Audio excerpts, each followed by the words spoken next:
Takže čaute ľudia, toto je moje video, tutoriál ako natáčať cez Android zariadenie.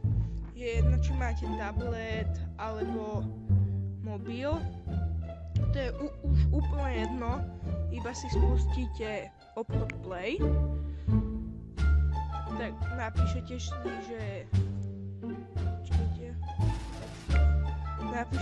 si, že screen recorder a tu máte od NLL screen recorder, ten si môžete stiahnuť, potom si ho iba spustíte, nepotrebujete to ani rootovať, ani nič.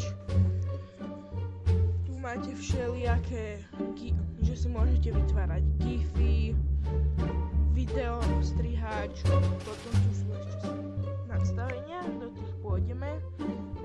A tu je,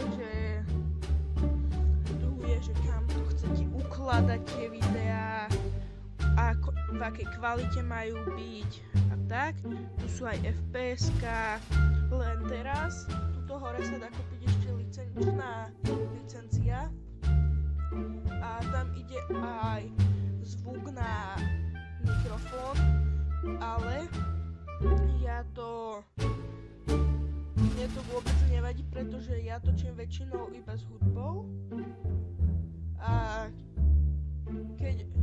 keď potrebujem natočiť niečo so zvukom, tak na to mám ešte jednu aplikáciu a tam už videá strihám a tam si môžem dať aj všelijakú hudbu a tak, a volá sa Video Show. To môžete vidieť. Ďakujem za pozornosť, dúfam, že sa vám video páčilo, že vám pomohlo a veľa šťastia pri začiatku s YouTubeom. Čaute.